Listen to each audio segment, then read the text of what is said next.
discussing one of my personal heroes, and that is Leonhard Euler. Now this guy has perhaps the most mispronounced name in all of math. It's spelled E-U-L-E-R, but it's pronounced Euler, not Euler.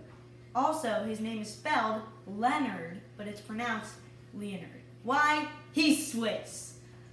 Now, this guy is one of the two greatest mathematicians of all time.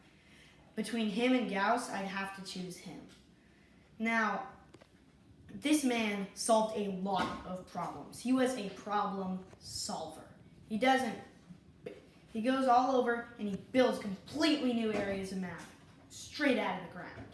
Today, I wanted to share with you one of his less famous discoveries, but still one that's very important and I don't think a lot of people realize. Euler lived in mid-18th century Switzerland, before the chaos in America, but after the chaos in Europe. Even though his last name is not Bernoulli, he is often considered the last of the Bernoulli family of mathematicians, who included such greats as Johann and Jacob Bernoulli. The reason is because these two tutored young Euler and made him into the math superstar we know today. So now I'd like to talk about one of Euler's great works, and that is infinite series. So Euler characterized what it means to add up an infinite number of numbers, and hopefully we can build to his greatest infinite series. For now, I'd like to start with the relatively humble, what is a half plus a fourth plus an eighth plus a 16th plus a 32nd and so on. We're adding one number after another, but it will not grow to infinity. Let's build a little line to show us. So here's 0, here's 1. So we get half of the way there, then a fourth, an eighth, a 16th, a 32nd, and so on, getting ever closer to 1. Now the cynics among you may notice that we never actually reach 1. But in infinite series, we consider that whatever it approaches is what it equals. Now, that might not make sense right now, but what else is it going to equal? 0.9 repeating?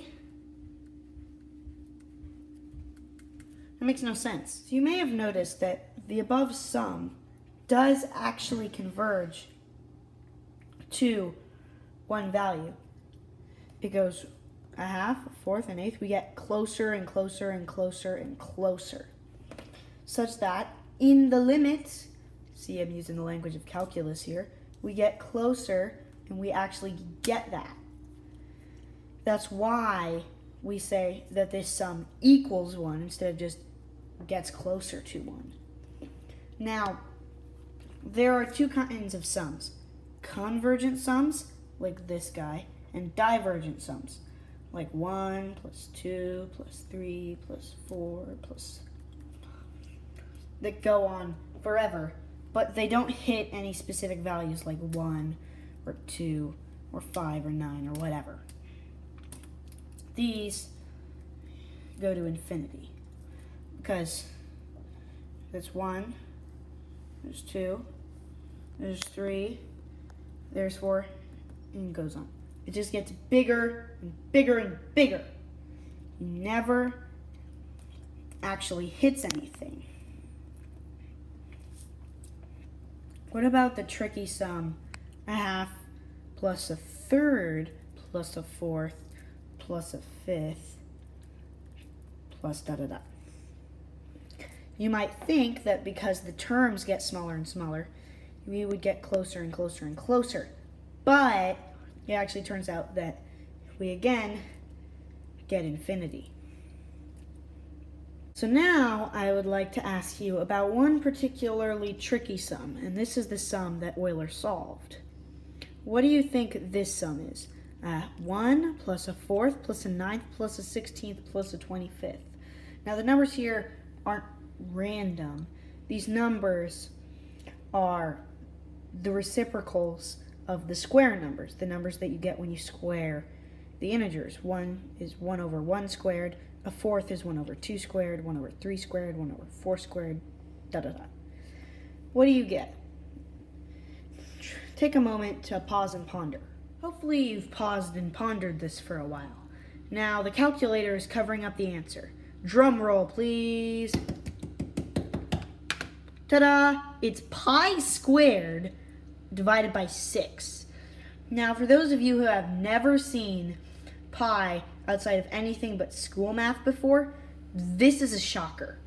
There's no circle, and I'm telling you, you're not going to find any circles. Now, why does pi show up here? Because pi is not about circles. Pi shows up here, but because pi is about these kinds of infinite sums. This is the sum symbol. This kind of makes sense if you think about it, why pi would show up involving circles if it's about infinite sums, because the sum of a circle can be thought of as dividing it up, and then dividing it up, and dividing it up, and dividing it up. That's actually a special kind of sum from calculus called an integral. It uses that symbol. So, pi shows up here, not because there's a circle, but because pi is about these kinds of sums. Now, I wish I could show you the proof, but the proof uses calculus, it's long, and you would all get lost, including me. So, I chose not to show the proof because 1, I don't know it. 2, I'm making this at 8 o'clock and I need to submit it for a school project. And 3, it is super hard and we would all get lost.